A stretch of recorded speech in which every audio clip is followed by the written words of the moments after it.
Liebe Zuschauerinnen und Zuschauer, ich begrüße euch recht herzlich zur heutigen Panoramasendung, moderiert aus Thun. Folgende 4 Themen schauen wir ein bisschen genauer an.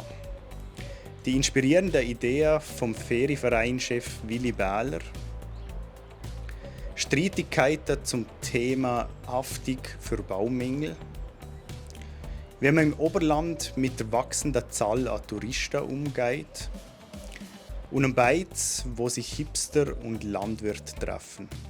Der Willi Bähler hat die Ferienkultur der Schweiz prägt wie kaum ein anderer. Nachdem er anlässlich von seinem 85. Geburtstag einen Rückblick gewagt hat, äußern sich jetzt Weggefährte und langjährige Gäste zu seiner visionären Art und der wegweisenden Ideen. Der Patrick Schmed berichtet.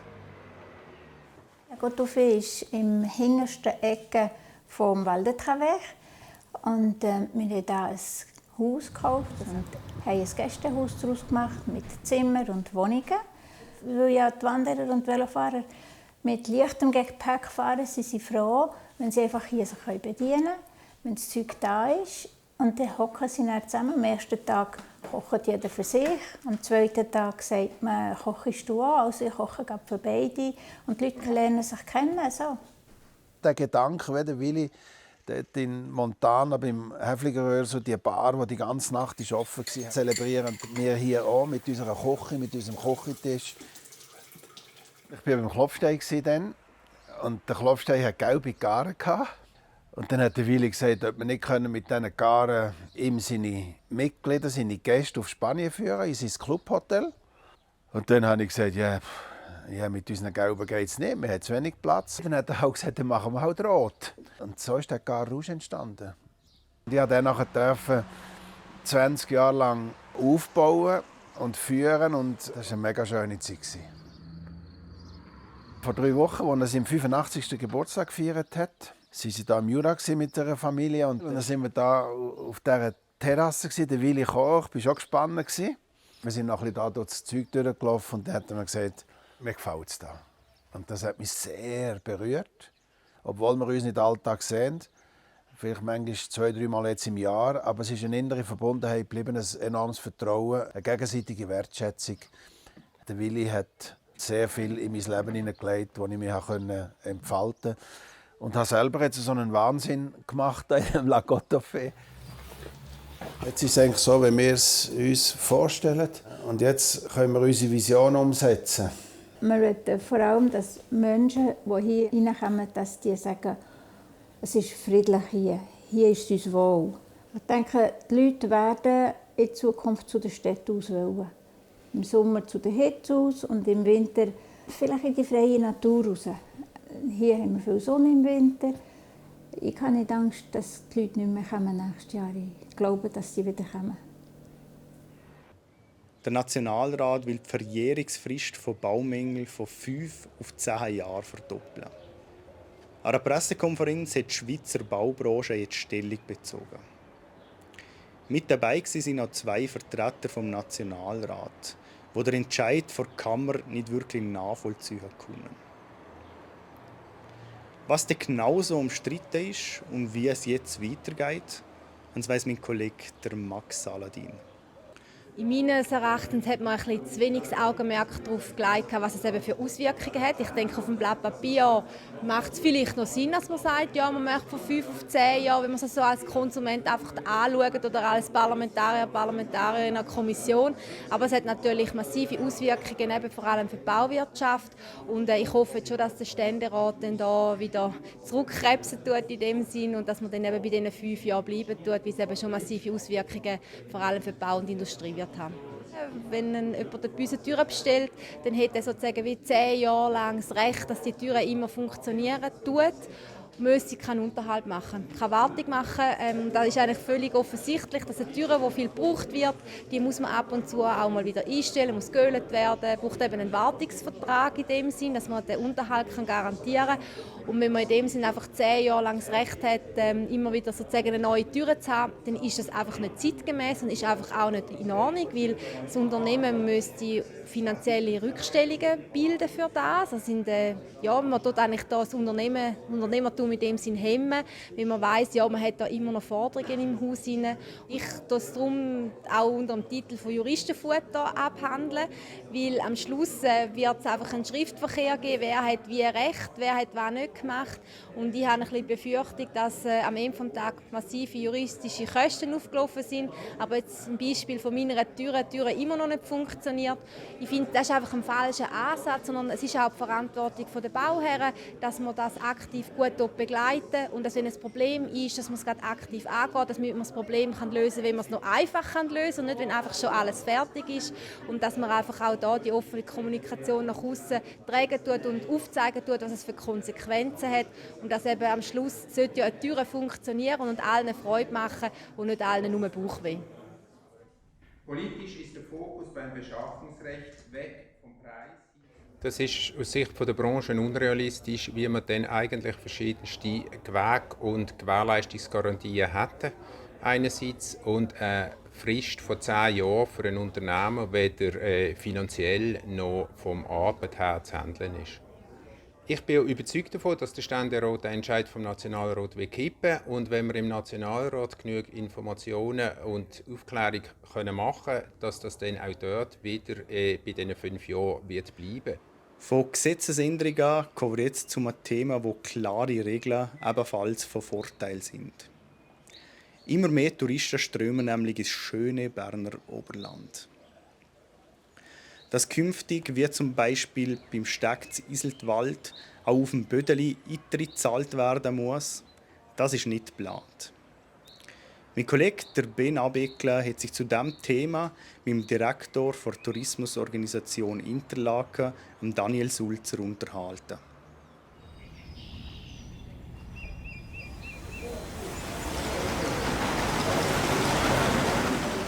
Ja, ich sehe sehr erfreut, vor allem am Höhenweg, wie wieder fast alle unsere internationalen Gäste in Interlaken da sind. Gibt es solche, die noch fehlen, Regionen, wo man sagt, ja, da ist man noch nicht ganz auf dem Niveau vor der Pandemie? Ja, das kann man reduzieren heute auf Festlandchina, wo noch nicht Kapazitäten oder auch noch nicht Hotelkontingent hier hat. Das ist eigentlich das einzigste Land. Und überraschend sind andere Länder dafür, die sehr stark kompensieren, wie USA oder Korea. Jetzt hat man hier wieder Gäste. Es gibt andere Regionen im Oberland, die sagen, das sind zu viele Gäste. Wir wollen vielleicht Eintritt verlangen, Lauterbrunnen. Ganz konkret gefragt, auf der Höhenmatte gibt es kein Streichkreuz, muss man nicht zahlen? Nein, das ist nicht absehbar. Es ist auch keine Nachfrage nach so etwas. Und Interlaken wird so etwas nicht begrüßen. Noch allgemein zu den Gästen oder dem Gästeverhalten. Eben, lenken kann man über den Preis, aber es gibt noch andere Möglichkeiten.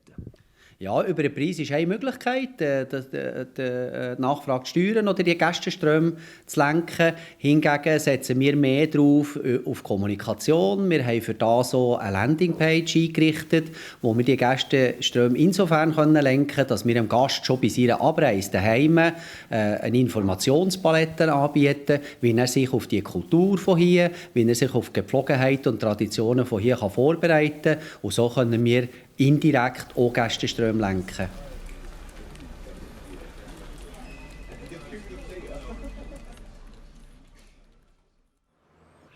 Touristen könnte möglicherweise auch den nächsten Beitrag interessieren.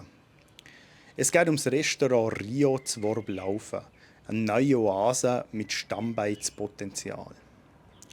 Was das Restaurant, wo gut und gerne auch mal ein Hipster und ein Landwirt zusammentreffen, so speziell macht, haben Sie meine Kollegin Daniela Dambach von Co-Restaurantleiterin der Dagmar Flückiger erfahren. Also Rio heisst ja in erster Linie ein Fluss, so wie die Aare, die ihr jetzt nicht seht. Weil wir sind hier gerade neben der Aare. Und Rio ist auch so ein bisschen Auszeit. Sich eine Auszeit nehmen, irgendwo hergehen, wo eigentlich aus der Stadt ist, aber wahnsinnig nahe. 3 Minuten. Und du bist hier im Rio und bist gleich ein bisschen ausserhalb und kannst dir eben deine Auszeit nehmen. Und was einfach schön ist hier im Rio, es ist, also sagen die ja Häufen, die Floskeln. Es ist für alle, es ist offen, alle dürfen kommen.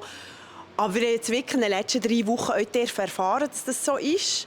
Es ist ein Ort, wo vom Architekt, der das gebaut hat, bis zum Bauarbeiter, vom Kleinkind bis zum Rentner, vom super Hipster bis wirklich zum Landwirt, alle hier einkehrend und sich irgendwie ihre Auszeit holend. Das ist halt euer Balanceakt. Ist es wirklich sehr, sehr wichtig, dass wir, also das müssen wir gar nicht mehr sagen, dass wir saisonal sind, aber euch, dass wir halt euch vom Ort her, dass wir nicht ist Zeug weiss und wo gegen holen, sondern euch ortsnah Lieferanten haben. Und Lieferanten haben, die euch mit Herzblut das machen, was sie machen. Das ist nicht nur etwas, das ist das Ganze. Das ist die Leute natürlich. Du weisst nie am Morgen, welche Leute auf dich zukommen. Du triffst eben jetzt besonders auch gerade im Rio so viele verschiedene Leute. Und die Leute kommen ja hierher, für eben eine gute Zeit haben oder zu entspannen oder ein Apero, was auch immer, ein Familienfest. Und das ist halt mit sehr viel Freude auch verbunden und das steckt halt an. Und nachher ist das andere ist das Team, im Team zusammenarbeiten, mit Leuten zusammenarbeiten, die euch die Leidenschaft teilen. Also allgemein mit einfach das zu schaffen, was euch die Leidenschaft ist. Wo nicht, ich kann nicht arbeiten, sondern ich habe eine Idee, was ich heute mache.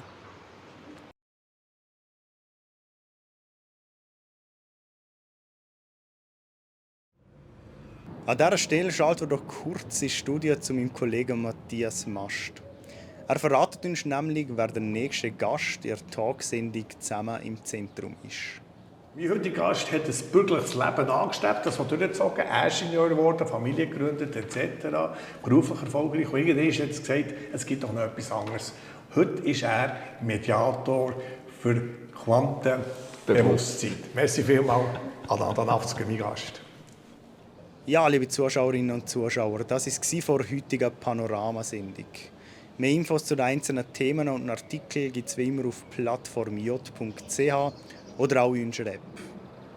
Die Kollegen von Media News verraten euch jetzt, wie es Wetter wird in den nächsten Tagen. Ich sage danke fürs Zuschauen und bis zum nächsten Mal. Ciao miteinander. Das Wetter wird euch präsentiert von Made in Bern.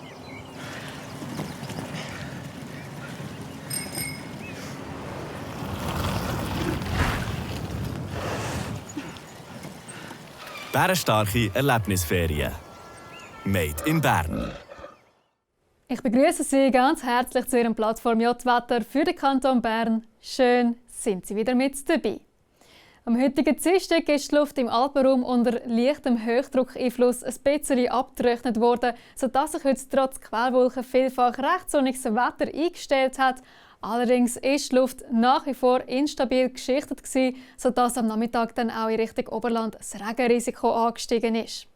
Morgen Mittwoch befindet sich dann die Schweiz zwischen einem Druck über der Nordsee und einem Hochdruckrücken über der Iberischen Halbinsel in einer westlichen Höhenströmung. Und mit der wird morgen milde und vorübergehend etwas stabiler geschichtete Luft zu uns hertransportiert. Dementsprechend erwartet uns morgen auch ein freundlicher Tag. Die Sonne teilt sich den Platz am Himmel mit ein paar Wolkenfeldern.